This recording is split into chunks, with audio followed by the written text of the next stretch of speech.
Hello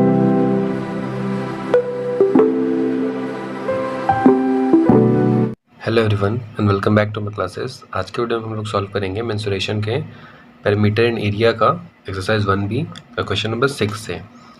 question number 1 to 5 उसका link मिल जाएगा इसके डिस्क्रिप्शन में, ठीक है। तो मैं क्वेश्चन नंबर 6 से हम लोग बनाना स्टार्ट करते हैं। क्वेश्चन नंबर 6 में क्या है, the perimeter of a square is equal to that of rectangle of length 15 centimetre and breadth 13 centimetre, find its area. Perimeter of a square क्या है, पेरीमीटर ऑफ रेक्टेंगल के इक्वल है, ठीक है। तो सबसे पहले क्या होगा, perimeter of square is equal to perimeter of rectangle. तो पेरीमीटर ऑफ स्क्वायर का फॉर्मूला क्या होता है, 4 इंटू साइड, और पेरीमीटर ऑफ रेक्टेंगल होता है 2 into L plus B. 4 into side ये तो ऐसे ही रह जाएगा, और 2 इंटू लेंथ कितना हमारा 15 प्लस ब्रेथ कितना 13। तो 4 इंटू साइड ये एज इट इज रह जाएगा, 15 प्लस 13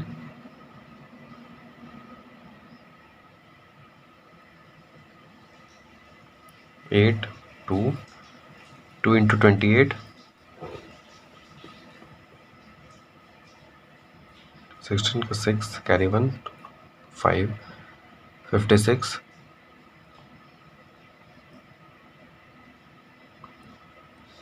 ये इधर आएगा तो साइड इज इक्वल टू 56/4। इसको 4 से अगर कैंसिल करते हैं तो क्या आएगा हमारा, 4 1 ज़ा 4, 4 4 ज़ा 16, 14 सेंटीमीटर। अब एरिया ऑफ स्क्वायर निकालना है। Area of square is equal to 14 centimetre का स्क्वायर, साइड इंटू साइड, तो 14 into 14 is equal to 196 centimetre square. B में क्या है, the length of a rectangle is 10 centimetre and its perimeter is equal to that of a square of side 9 centimetre, find the area of the rectangle. अब देखो यहाँ पे भी perimeter of rectangle और perimeter of a square equal है, तो वही same चीज़ करेंगे। Perimeter of rectangle is equal to perimeter of square, इसका फॉर्मूला 2l प्लस बी और स्क्वायर का 4 इंटू साइड। तो 2 लेंथ कितना हमारा 10 सेंटीमीटर, और ब्रेथ तो नहीं दिया हुआ तो इसके जगह बी लिख देंगे, is equal to 4 into side है ना, तो साइड कितना दिया हुआ था इसका 9, तो 4 इंटू 9। यहाँ पे हो जाएगा 10 प्लस बी, ये मल्टीप्लिकेशन था तो ये इधर जाएगा तो क्या हो जाएगा 4 इंटू 9/2, तो 2 2 ज़ा ये कैंसिल हो गया। उसके बाद इधर था कितना 10 plus B is equal to 9 2 ज़ा 18, then B is equal to 18, ये प्लस में तो इधर आकर हो जाएगा माइनस में, तो 18 माइनस 10, तो ब्रेथ इज इक्वल टू हो गया हमारा 8 सेंटीमीटर। अब रेक्टेंगल का एरिया निकालना है।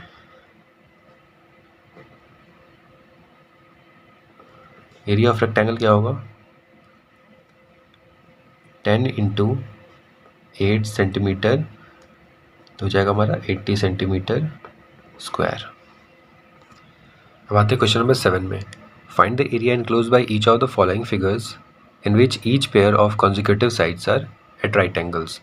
ये फिगर दिया हुआ है, इसका हम लोग को सॉल्व करना है, ठीक है। सबका पहले नाम कर देंगे हम लोग, A B C D E F, यहाँ पे G, यहाँ पे जॉइन होगा तो G हो जाएगा ये, ठीक है। अब देखो क्या करेंगे, यहाँ पे सबसे फर्स्ट में हमारी ये G और D जो है, जी डी किसके बराबर हो जाएगा, GC और CD, GC plus CD is equal to GD होगा, और ये AB प्लस CD भी होगा, ठीक है। AB plus CD is equal to AB plus CD। A B और सी डी कितना है 4 और 7, 4 सेंटीमीटर प्लस 7 सेंटीमीटर। अब देखो और जी डी कितना हो जाएगा 7 और 4 11 सेंटीमीटर। जी डी अगर 11 है तो एफ ई भी कितना हो जाएगा हमारा 11 is equal to F E. ठीक है, अब आते हैं हम इन rectangle A B C and G. Area of rectangle A B C G is equal to क्या होगा B C into A B. तो बी सी कितना है हमारा 8 सेंटीमीटर इंटू ए बी है 4 सेंटीमीटर। तो 4 8 होता है 32 सेंटीमीटर स्क्वायर। अब area of rectangle G D E F, इसमें क्या होगा F E into D E, F E into D E. F E कितना है हमारा 11 सेंटीमीटर और डी ई कितना है 4 सेंटीमीटर।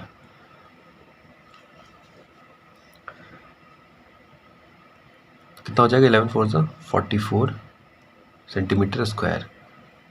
देखो इसके बाद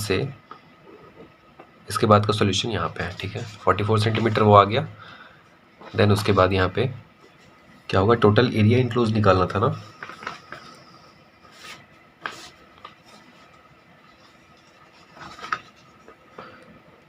total area enclosed is equal to क्या होगा area of rectangle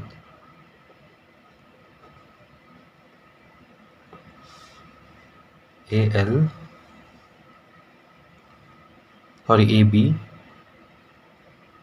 C G plus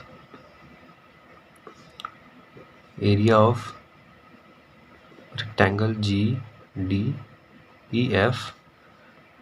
तो ए बी सी जी का कितना था हमारा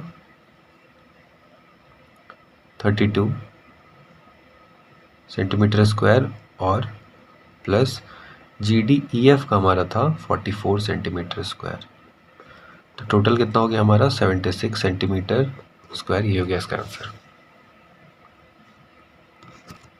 क्वेश्चन नंबर 7 का 2 है। ठीक है, इसको भी लोग सबसे पहले यहाँ पे इसका सबका नाम लिख देंगे। ठीक है, ये हो गया मान लो A B C D E F G H I J K L. ठीक है, इन दोनों को कर देंगे हम लोग ज्वाइन। ये सी है यहाँ पे ज्वाइन, इसको कर देंगे यहाँ पे, इन दोनों को भी कर देंगे ज्वाइन एच और आई को। ठीक है, अब हम लोग इसको बनाना स्टार्ट करते हैं। तो देखो सबसे पहले क्या होगा area of rectangle A L K B, A L K B, इसमें क्या होगा A L into L K is equal to 12 centimetre into 3 centimetre. इसका क्या होगा 36 सेंटीमीटर स्क्वायर।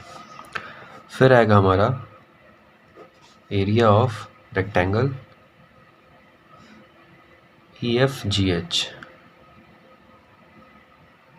उसका क्या होगा 12 centimetre into 3 centimetre, sorry into 3 centimetre. तो ये भी क्या होगा हमारा 36 सेंटीमीटर स्क्वायर। देन इसके बाद area of rectangle C D I J, C D I J, इसमें क्या होगा 5 सेंटीमीटर 4 सेंटीमीटर, तो 4 सेंटीमीटर। तो ये कितना होगा 5 4 20 सेंटीमीटर। और देखिए 4 सेंटीमीटर ये कैसे हुआ, देखो ये इतना 4 है, ये नीचे 4 है। ठीक है, और इधर ये टोटल कितना है 12, तो ये 4 और ये 4 8 हो गया, और ये 4 सेंटीमीटर। तो ये इसका सेम और इसका सेम लेंथ है ना, तो इधर भी 4 यहाँ भी 4 करेंगे तो ये भी कितना हो जाएगा 12, ये भी 12 है, इसके बराबर का है 12, फिर ये भी 12 और ये भी 12, ठीक है, इसलिए 4 सेंटीमीटर, ये भी 4 सेंटीमीटर। अब उसके बाद क्या है, area of total area enclosed is equal to area of rectangle ALKB plus area of rectangle EFGH plus area of rectangle CDIJ। सबको प्लस करेंगे तो क्या आएगा हमारा 36 centimetre square plus 36 centimetre square plus 20 centimetre square is equal to 92 centimetre square. I hope कि समझ में आ रहा हो, और अगर ना समझ में आ रहा हो तो नीचे कमेंट करके बता सकते हो। कोई सा भी प्रॉब्लम होगा, कोई सा भी क्वेरी होगा तो हम बताने का उसको ट्राई करेंगे, ठीक है। 8 में क्या है, the length and breadth of a rectangle are 40 centimetre and 10 centimetre, find the perimeter of a square of area equal to that of the rectangle. मतलब कि यहाँ पे एरिया ऑफ स्क्वायर और एरिया ऑफ रेक्टेंगल इक्वल है, तो उसका हम लोग को पेरीमीटर ऑफ स्क्वायर और एरिया निकालना है रेक्टेंगल का, ठीक है। चलो बनाते हैं। सबसे पहले क्या लिखेंगे, area of square is equal to area of rectangle. Area of square का फॉर्मूला साइड स्क्वायर और एरिया ऑफ रेक्टेंगल होता है L इंटू बी, जो कि हो जाएगा हमारा 40 इंटू 10, ठीक है। तो अब side square is equal to 40 into 10 यानी कि 400 सेंटीमीटर स्क्वायर। तो साइड इज इक्वल टू, अब ये स्क्वायर था तो स्क्वायर इधर जाएगा तो ये अंडर रूट कर देगा इसको, ठीक है। और ये 400 किसका स्क्वायर होता है, तो 20 का, 20 सेंटीमीटर हो गया ये, ठीक है। अब आते हैं, ये तो हमारा एरिया ऑफ स्क्वायर आ गया।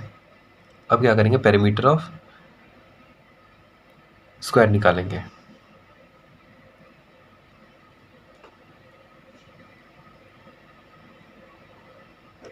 Perimeter of square is equal to 4 into side, then 4 into side आया था 20, तो क्या हो जाएगा हमारा 80 centimetre. Question number 9, the perimeter of a square is 40 centimeter, rectangle of length 20 centimeter has the same area as that of a square, find the breadth of the rectangle। Square का perimeter है 40, एक rectangle का length है 20 जिसका कि same area है square से, ठीक है। स्क्वायर और उसका एरिया सेम है, तो हम लोग को इसका रेक्टेंगल का ब्रेथ निकालना है, ठीक है। चलो आ जाओ बनाते हैं। पहले पेरीमीटर ऑफ स्क्वायर कितना है, 40 सेंटीमीटर। पेरीमीटर ऑफ स्क्वायर क्या होता है, 4 into side is equal to 40 centimetre. Side is equal to क्या हो जाएगा, 4 इधर जाएगा तो 40/4, ये कैंसिल करेगा, तो साइड इज इक्वल टू कितना हो जाएगा, sorry 4 × 40 centimetre. Then area of rectangle is equal to area of square. Area of rectangle होता है L into B, area of square होता है साइड स्क्वायर। तो लेंथ कितना हमारा 20 सेंटीमीटर, ब्रेथ का पता नहीं, और ये साइड कितना है 10,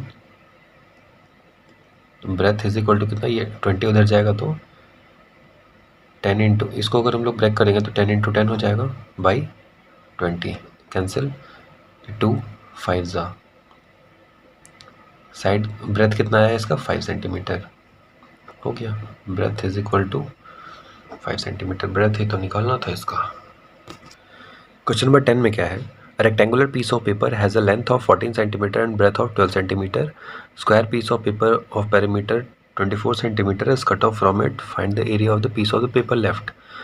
एक रेक्टेंगुलर पीस ऑफ पेपर है जिसका लेंथ ये, ब्रेथ ये है, उस पीस ऑफ पेपर में से स्क्वायर पीस का हम लोग एक पेपर कट कर लिए जिसका पैरामीटर था 20 सेंटीमीटर। तो अब जो बचा हुआ जो पार्ट है उस पेपर का, उसका एरिया क्या होगा वो बताना है। ठीक है, सबसे फर्स्ट हम लोग लिखेंगे पैरामीटर ऑफ स्क्वायर पीस कितना था 24 सेंटीमीटर। इसका फॉर्मूला क्या होता है पेरीमीटर ऑफ स्क्वायर, तो 4 into side is equal to 24 centimetre, side is equal to 24, ये इधर जाएगा तो बाई 4, तो कितना होगा हमारा 6 सेंटीमीटर। ठीक है, अब आते बनाते हैं हम लोग area of square piece is equal to 6 centimetre का स्क्वायर, तो क्या होगा हमारा 36 सेंटीमीटर स्क्वायर। अब है area of rectangular piece is equal to 14 into breadth कितना था 12 सेंटीमीटर, तो कितना हो जाएगा इसका 168 सेंटीमीटर स्क्वायर। अब area of piece of paper left जो बचा हुआ था उसका निकालना है, तो area of piece of paper left is equal to कितना होगा, जो आया इसमें से पहले वाले को माइनस कर दो, कितना हो जाएगा हमारा 168 माइनस 36, और ये हो जाएगा 132 centimetre square. Question number 11, the floor of a room of size इतना एंड इतना and to be covered by rectangular tiles of size 60 by 50। देखो एक रूम का फ्लोर है जिसका कि साइज़ ये है, इसको हम लोग को रेक्टेंगुलर टाइल से कवर करना है और टाइल्स का साइज़ ये है, इतना बाई इतना लेंथ ब्रेथ। तो हम लोग को इसका नंबर ऑफ टाइल्स बताना है कि कितना लगेगा उस फ्लोर को कवर करने के लिए, और सेकंड में बताना है टोटल कॉस्ट। अगर एक डजन का कॉस्ट है 300 रुपीज़, तो सबसे फर्स्ट में हम लोग पहले तो एरिया निकालेंगे रूम का, तो area of room is equal to 7 metre 50 centimetre into 4 metre, तो ये कितना होगा 750 इंटू ये मीटर था, इसको भी सेंटीमीटर चेंज करेंगे तो 400 सेंटीमीटर हो जाएगा, is equal to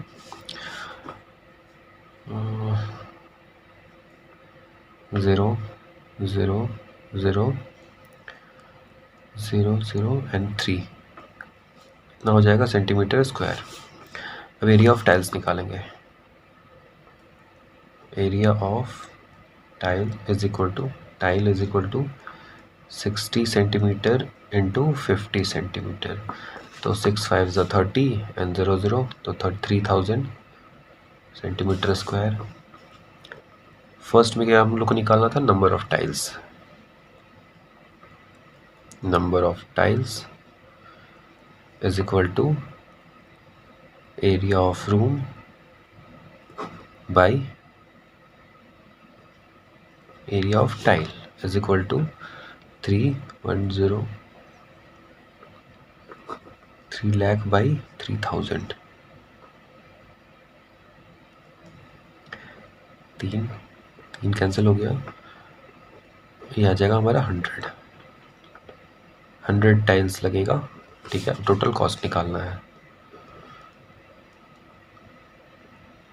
total cost अगर एक डजन का है तो 1 डजन इज इक्वल टू कितना होता है,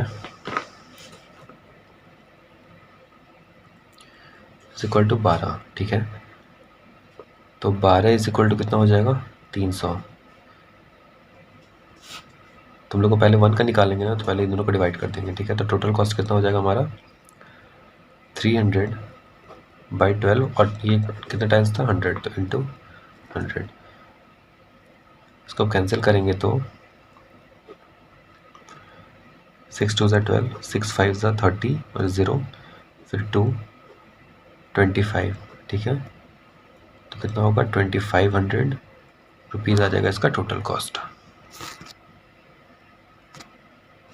क्वेश्चन नंबर 12 में क्या है, A square carpet of side 5 cm is laid on the floor of a room of length 550 and breadth इतना. Find the area of the floor that is not carpeted. एक square carpet है जिसका एक side 5 centimetre है, उसको floor पे डाल दिया और रूम का लेंथ था 550 बाई 6. तो इसका हम लोग को फ्लोर का एरिया निकालना जो कि कारपेट से नहीं ढका हुआ है. ठीक है, तो सिर्फ फर्स्ट में हम लोग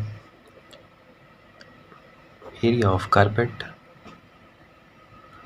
is equal to 5 metre square. तो 5 5 से कितना होता है 25 मीटर स्क्वायर सॉरी. फिर area of room is equal to कितना था 550. 5 मीटर 50 सेंटीमीटर, इसको हम लोग क्या लिखेंगे 5.50 इंटू कितना था 6 breadth into 6 metre sorry metre, ये भी मीटर इज इक्वल टू कितना आ जाएगा 33.00 metre square. Then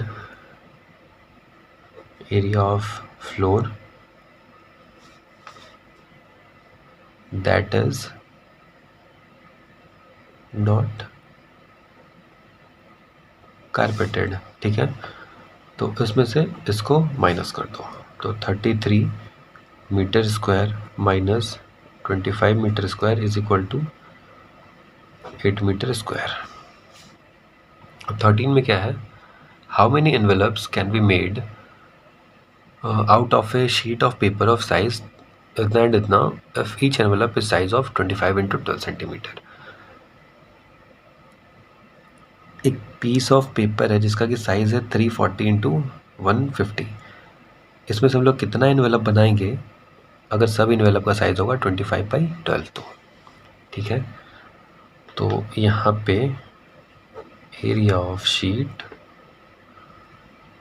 of paper is equal to 3 metre 40 centimetre into 1 metre 50 centimetre. That is 340 into 150.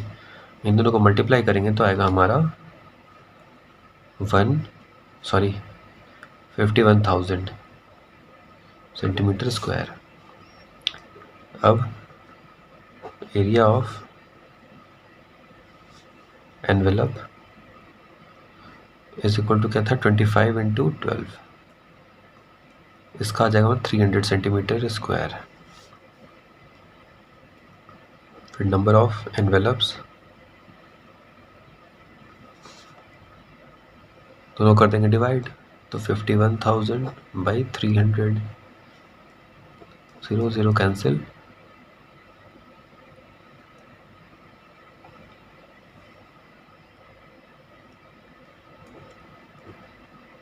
Three 1 ज़ा 3 बचा 2, तो 3 7 ज़ा 21 और ये 0, तो इसका क्या आ गया हमारा 170.